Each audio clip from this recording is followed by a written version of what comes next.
باللہ من الشیطان اللعین الرجیم بسم اللہ الرحمن الرحیم الحمدللہ الذی ہدانا لہذا وما كنا لنہتدی لولا ان ہدانا اللہ لقد جاءت رسل ربنا بالحق والصلاة والسلام علی اشرف الانبیاء والمرسلین خاتم النبیین رحمت للعالمین محبوب رب المشرقین والمغربین جد الحسن والحسین بالقاسم محمد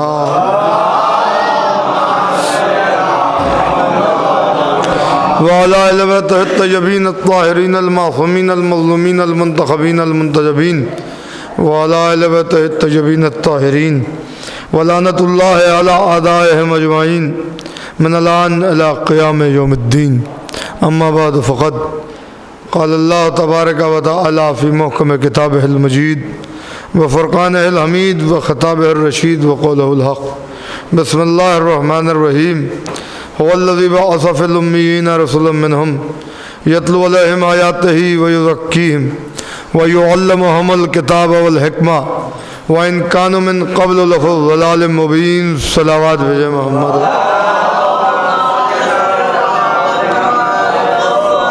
اللہ سب سے پہلے تو آپ تمام مومنین کو بہت بہت مبارک ہو ماہ ربیع الاول کی یہ عظیم ترین شب جس میں رسالت کی بھی آمد ہے اور امامت کی بھی آمد ہے۔ ایک صلوات بھیجے محمد والے۔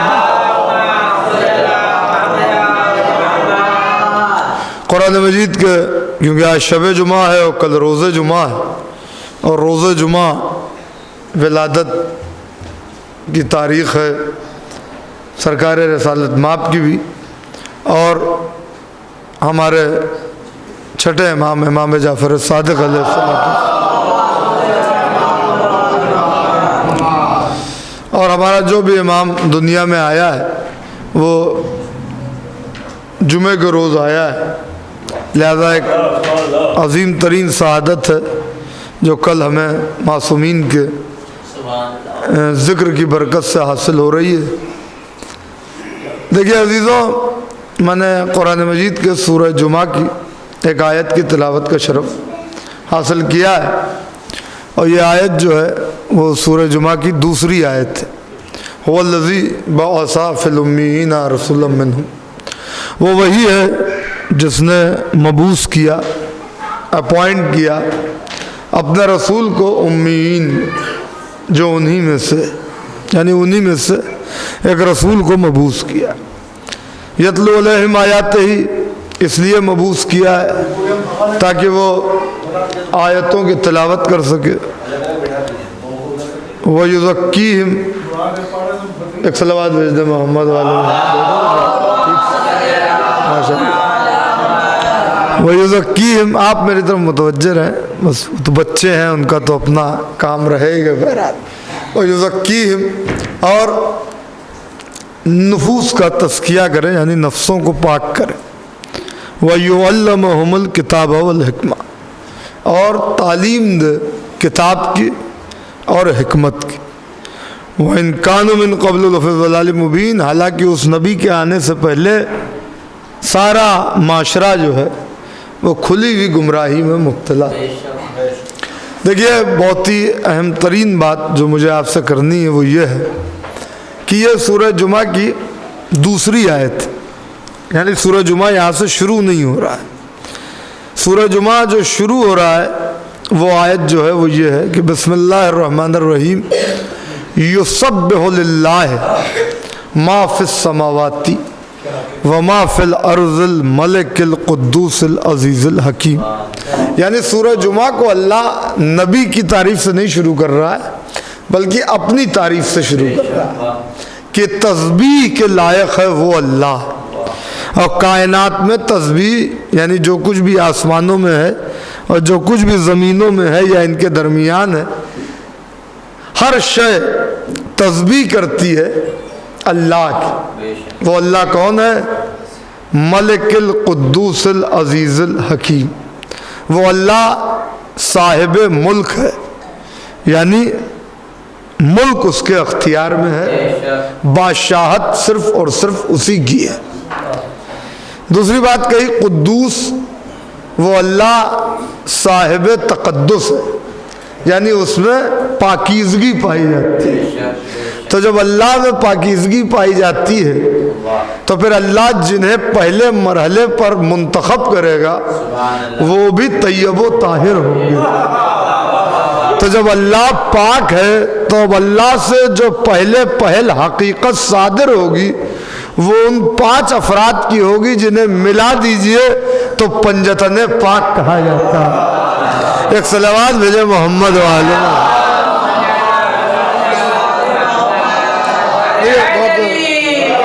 ماشاءاللہ آپ بس بہت زیادہ لمبی چوڑی، حالانکہ ہمارے عباس صاحب کہتے ہیں دیکھیے سمر بھائی صرف آپ ہی کا ٹائم ہے، شاعر بہت کم ہے، آپ ہی کا ٹائم ہے سمر بھائی، 1 گھنٹہ نہیں 1.5 گھنٹہ بولنا آپ کو۔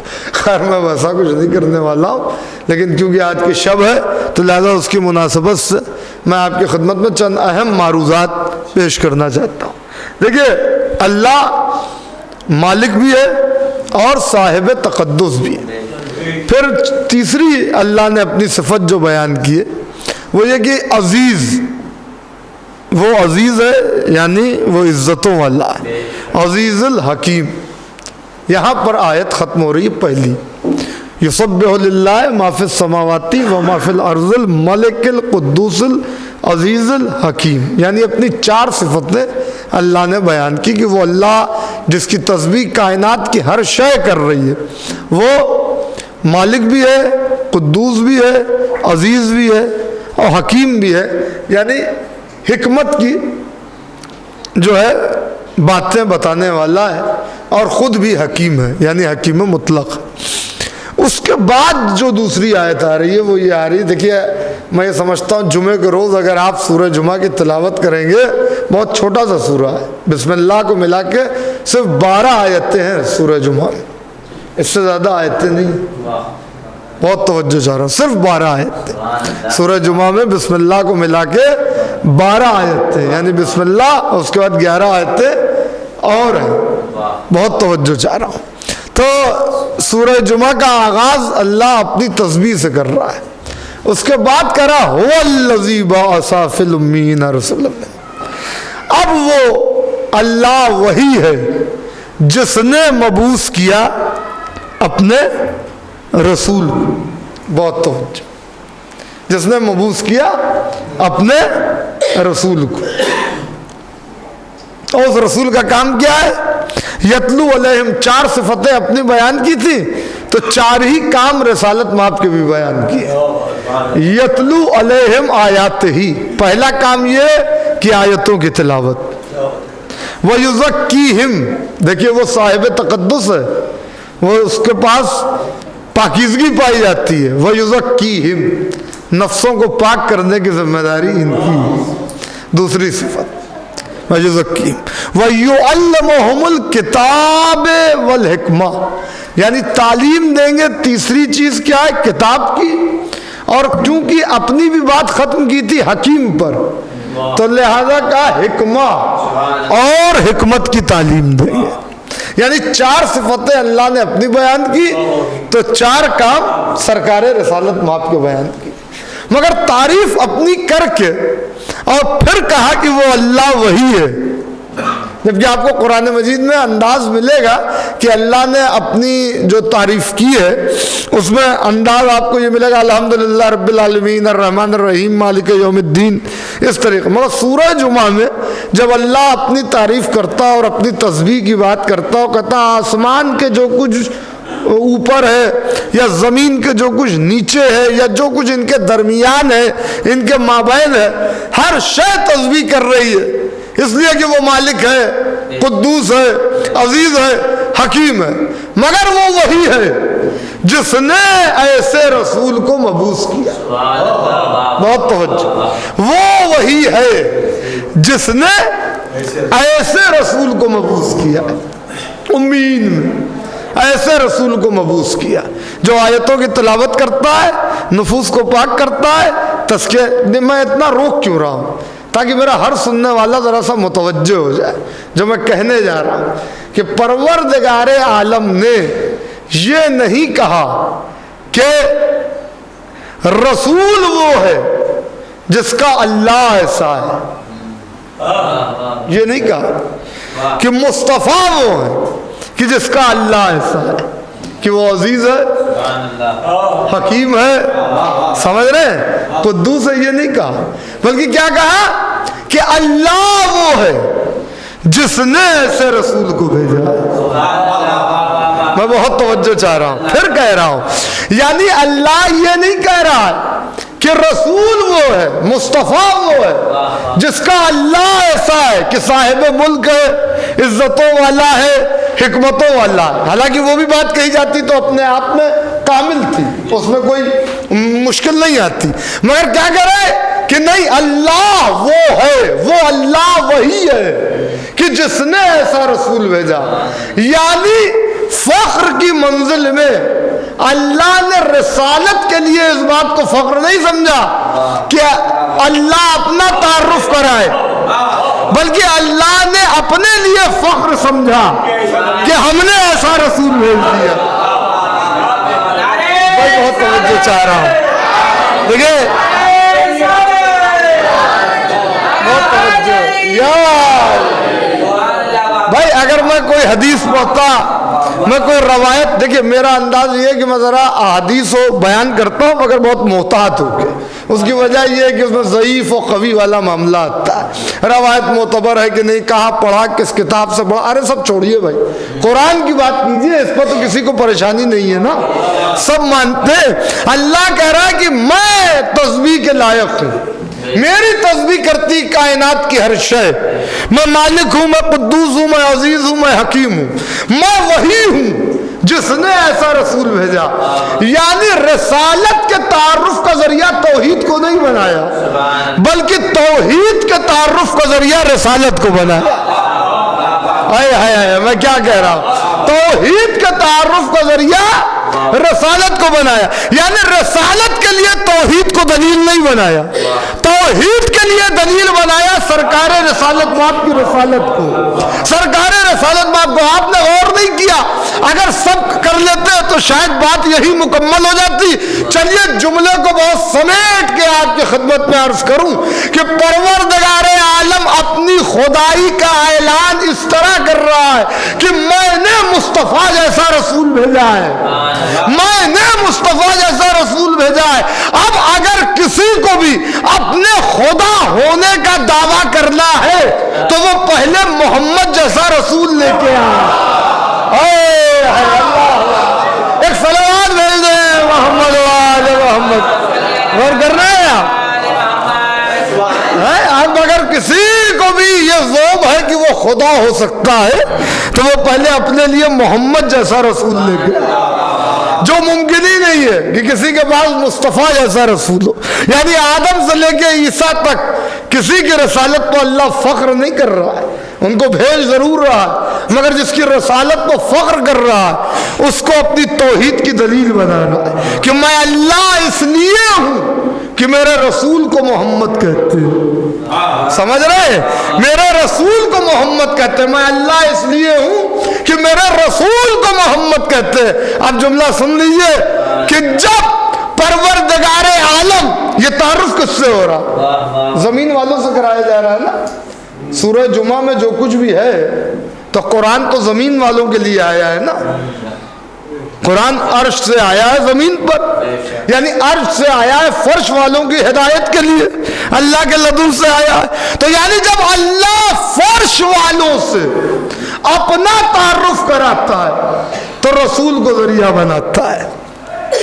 اللہ فرش والوں سے اپنا تعارف کراتا ہے تو رسول کو ذریعہ بناتا ہے. پھر کہہ رہا ہوں, اللہ فرش والوں سے اپنا تعارف کرائے اسے رسول کہتے ہیں, اور اللہ عرش والوں سے اسی رسول کا تعارف جس کے ذریعے کرائے اسے بطول کہتے ہیں. اللہ اکبر. ایک صلوات بھیج دے محمد.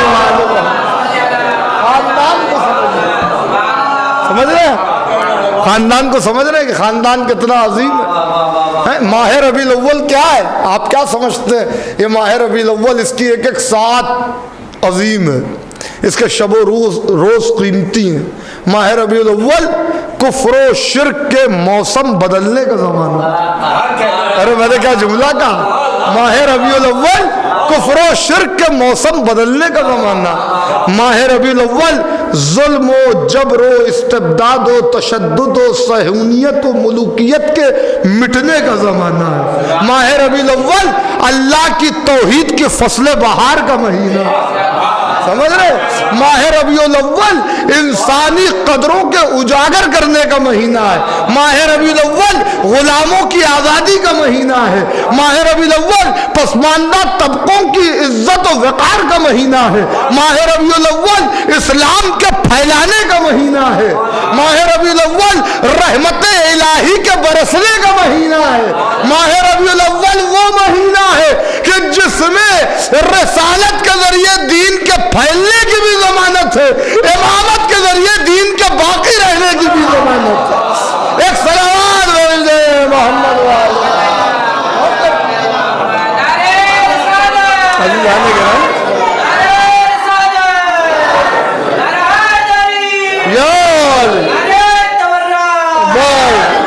بے شمار آپ سوچئے کفر و شرک کے مٹنے کا زمانہ.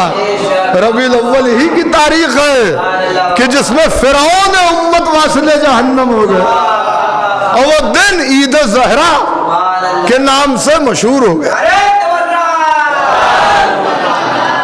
آپ ایسا سوچیں عزیزو, جو باتیں میں آپ سے کرنے لگا ہوں کہ تو اللہ نے ذریعہ بنایا سرکار رسالت مآب کو. سوچیے کتنی بلند ہستی ہے سرکار رسالت مآب کی کہ اللہ فخر کی منزل میں کہہ رہا کہ میں اللہ ہوں, اس لیے کہ میرے پاس محمد جیسا رسول ہے. محمد جیسا رسول خدا کے نام میں جو عدد ہے, دیکھیے جیسے مولا علی کے نام کی عدد 110, امام حسین علیہ السلام کے نام کی عدد 128, امام حسن علیہ السلام کے نام کی عدد 118, شہزادی کے نام کی عدد 135. ایسے ہی رسول خدا کے جو نام کی عدد ہے وہ ہے 92. 92 9 بھی ہے اور 2 بھی ہے. اب اس کے پیچھے ایک علت سنیے کہ کیا, لیکن یہ بھی راز ہے پروردگار کا, ورنہ اور کیا ہے کہ نام کی عدد ہے 92, 9 اور 2. پہلے تو 9 2, دیکھیے یہ ہندسے کا قانون ہے کہ علم جفر سے جو لوگ تعلق رکھتے ہیں وہ آپ کو بتائیں گے کہ کوئی بھی عدد ہو تو اس کا مجموعہ تلاش کیا جاتا ہے, یعنی اس کا ایک عدد بنایا جاتا ہے, ایک ڈیجٹ بنائی جاتی ہے, اور اس سے پتہ چلتا ہے کہ اس کی شخصیت کیسی. 1 سے 9 تک کے یہ جو ہے اعداد ہوتے ہیں, یہ معصومین کی تعلیم کردہ علم ہے. کوئی اس کو یہ نہ سمجھا جائے کہ نجومیوں کی باتیں, یہ نجومیوں کی باتیں نہیں ہیں. مولا امام حسن علیہ السلام فرماتے ہیں کہ علم جفر کو وہاں تک حاصل کرنا چاہیے کہ جس سے تم اپنے مستقبل کو شاندار کر سکو. تو یہ سب ہاں ایسی کوئی وہ باتیں نہیں ہیں. بہرحال تو 1 سے 9 تک 1 2 3 4 5 6 7 8 9 9 جو ہے وہ اکائی کا آخری عدد ہے. سمجھ رہے ہیں, 9 کے بعد اب کوئی عدد اکائی میں نہیں, یونٹ میں نہیں ملے گا, یعنی 1 نہیں ملے گا. پھر 2 عدد ہوں گے, 10 یعنی 1 اور 0, 1 اور 0, 11 1 اور 1, 12 1 اور 2. تو اس طریقے سے گنتی بہتی ہے. اب مجھے کوئی آپ کو ایسے ہی میتھمیٹکس بورنگ سبجیکٹ ہے اور میں آپ کو اور زیادہ بور نہیں کرنا چاہتا. بہرحال اس طریقے سے گنتی بہتی ہے. تو اکائی کا آخری عدد 9. رسول خدا کے جو نام کا عدد ہے وہ ہے 92. 92 کو آپ کو اکائی میں بدلنا, تو اس کے لیے یہ کیا جاتا ہے کہ 9 کو 2 سے, یعنی جو ایک 9 ہے اور ایک جو 2 ہے 92, 9 کو 2 سے جوڑا جائے. تو جب 9 کو 2 سے جوڑیے گا تو عدد آتا ہے 11. اب 11 بھی دہائی ہے, تو 11 کے بھی دیکھیں میں عجیب راز سے پردہ اٹھانے جا رہا ہوں. شاید اس سے پہلے یہ افکار آپ کے اذان عالیہ کے حوالے نہ ہوئے ہوں, اور یہ میں نے آج ہی غور کیا. 9 2 11, 1 اور 1, اب 2 رہ گئے, اس کو بھی 1 میں بدلنا ہے. تو 1 اور 1 کو جوڑیے گا تو کتنے ہو گئے, بول دیجئے, 2 ہوئے کہ نہیں ہوئے, 2 ہو گئے. یعنی رسول خدا کے نام کے عدد کا جو ہندسہ ہے, جو مجموعہ ہے وہ ہے 2. یاد رکھیے گا, رسول خدا کے نام کی عدد کا مجموعہ کیا ہے؟ 2 ہے۔ اب آئیے مولا کائنات 110 110، یعنی یہ گنتی دہائی میں نہیں ہے، یہ ہے سینکڑے میں۔ اس سینکڑے کو بھی یونٹ میں بدلنا ہے، تو 1 اور 0 ان تینوں کو جوڑ دیجئے تو اس کا بھی جو عدد آئے گا وہ کیا آئے گا؟ 2۔ ارے آپ نے غور ہی نہیں کیا، رسول خدا کے نام کے عدد کا ہندسہ بھی 2 نکل رہا ہے، مولائے کائنات کے نام کے عدد کا ہندسہ بھی 2 نکل رہا ہے، یعنی 2 مولائے کائنات کے بھی نام کے عدد کا مجموعہ، 2 رسول خدا کے بھی نام کے عدد کا مجموعہ۔ اب تو سمجھیے کہ رسول خدا نے کیوں کہا تھا انا و علی من نور واحد۔ ایک صلوات بھیجو نا محمد و آل محمد۔ اور کر رہے ہیں کہ نام کے عدد کا مجموعہ تک جو ہے وہ ایک ہے۔ جی ذرا بیٹا اللہم صلی یا علی اللہم صلی، کہ نام کے عدد کا مجموعہ بھی جو ہے وہ ایک ہے، یعنی مولا رسول خدا میں اور مولا علی میں کوئی فرق نہیں ہے، نورانیت کے لحاظ سے کوئی فرق نہیں ہے، صرف جہاں تک عہدے کی ضرورت ہے تو یہ کہا جائے وہ میں آگے آپ کو بتا دوں گا۔ بہرحال عزیزو، تو آپ نے دیکھا کہ 2 اور 2، اور ایک عجیب و غریب بات اور ہے، رسول خدا نے کیا فرمایا کہ میں اور علی ایک نور سے، تو 2 اور 2۔ اور آپ کو بتاؤں ایک لطف کی بات، رسول خدا کی بھی ظاہری زندگی جو ہے وہ 63 برس ہے، اور مولائے کائنات کی بھی جو ظاہری زندگی ہے وہ بھی 63 برس ہے، یعنی دونوں کی عمر میں بھی کوئی فرق نہیں، ان کی بھی عمر 63 سال، ان کی بھی عمر 63 سال، 63 یعنی 63، 6 اور 3 9، 6 اور 3 9، وہ 9 بھی رسول اللہ کے نام میں نظر آ رہا ہے۔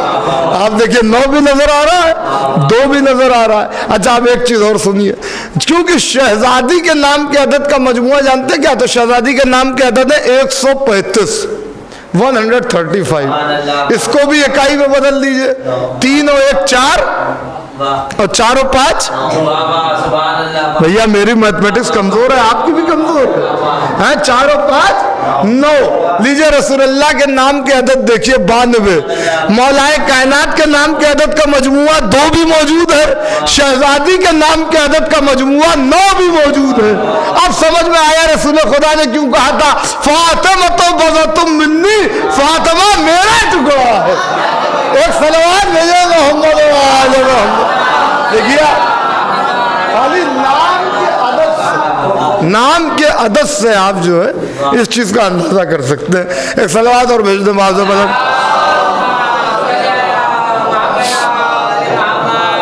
تو ایک تو یہ بات ہوگی، میں نے کیا کہا کہ توحید کے پرچم کے بلند کرنے کا مہینہ، دین کے پھیلنے کا مہینہ۔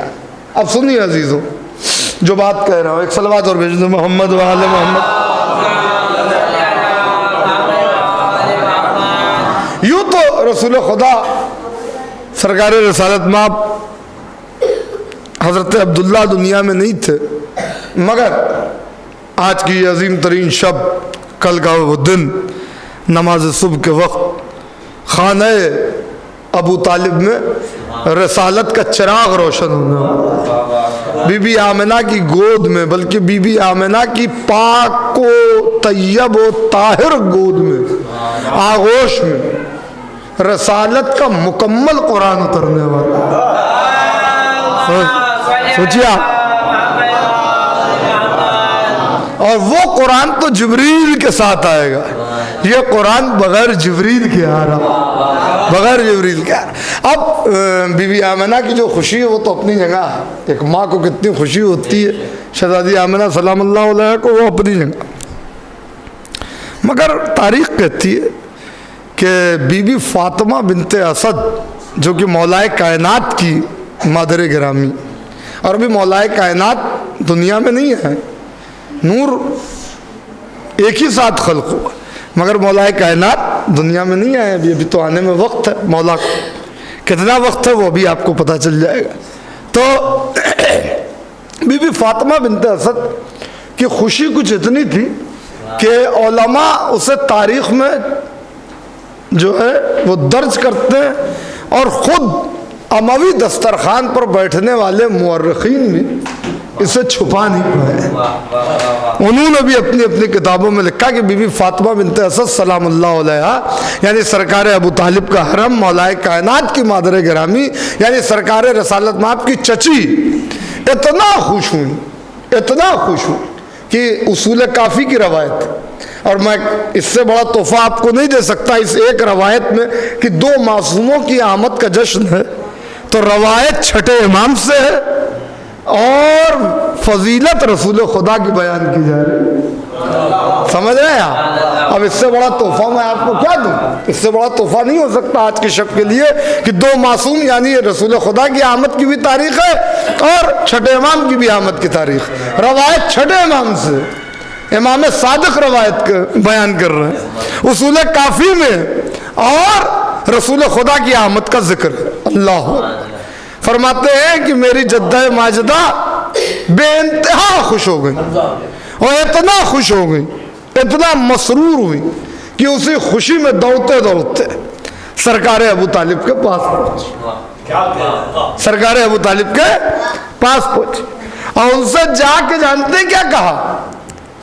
میرے والی سیدی، میرے والی، میرے وارث، میرے سرتاج، آپ کو نبی کی آمد مبارک ہو۔ آپ نے غور ہی نہیں کیا یار میں کیا کہہ رہا ہوں۔ ابھی سرکار رسالت مآب دنیا میں آئے، ابھی دنیا میں پہلا قدم رکھا ہے، اور بی بی فاطمہ بنت اسد کہہ رہی ہیں آپ کو نبی کی آمد مبارک ہو، یعنی جب ابو طالب سے رسول لیا جائے گا تو 40 سال کے بعد والا رسول نہیں ہوگا۔ ارے میں کیا کہہ رہا ہوں، بلکہ یہاں جب رسول لیا جائے گا اس گھرانے سے تو وہ کنتو کنزن مخفیہ کے بعد کنتو نبی آدمہ بین الماء والتین والا معاملہ۔ بہرحال بہت توجہ رکھیے جو میں کہنے جا رہا ہوں، یعنی کیا مطلب کہ رسول خدا نے 40 سال کے بعد اپنی رسالت کا اعلان نہیں کیا، یا 40 سال کے بعد انہیں رسول نہیں منتخب کیا گیا، یہ تو پہلا قدم رکھ رہے ہیں، اور یہ گھرانہ کہہ رہا ہے کہ نبی کی آمد مبارک ہو۔ میں یہ سمجھتا ہوں کہ ان لوگوں کو ربیع الاول میں جشن میلاد النبی کہنے کا حق ہی نہیں ہے جو رسول کو 40 سال کے بعد رسول مانتے ہیں۔ میں کیا کہہ رہا ہوں، ایک صلوات بھیجے نا محمد و آل محمد۔ بھائی جہاں دیکھیے آپ اس ربیع الاول کے مہینے میں 12 ربیع جشن میلاد النبی، ارے میلاد النبی کیوں کہہ رہے ہو بھائی؟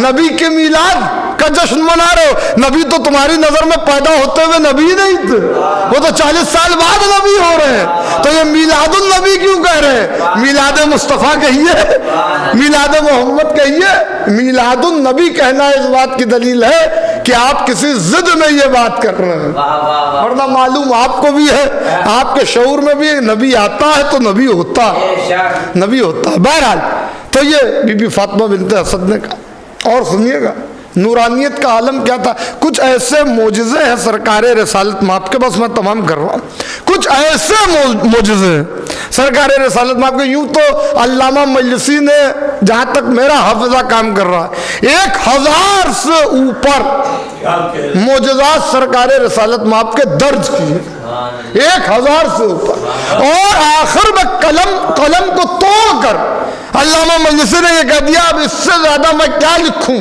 کہ آدم سے عیسیٰ تک جتنے معجزات سب نے اپنے اپنے دور میں دکھائے ان سے کہیں زیادہ معجزات نبی کی ذات سے صادر ہوئے، نبی کی ذات سے صادر ہوئے۔ دیکھیں آپ کو کیونکہ وہ معاملہ یہ ہے کہ اتنا زیادہ سیرت سرکار رسالت مآب سے آشنا نہیں کیا جاتا، لہذا بہت سی باتیں نہیں ہو جاتی، مگر اس کو سنیے، معمولی بات نہیں ہے۔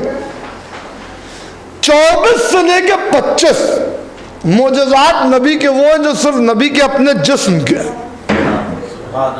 یعنی خالی جو نبی کے جسم سے معجزہ صادر ہوتا ہے، خالی نبی کے جسم سے 24 سے لے کے 25۔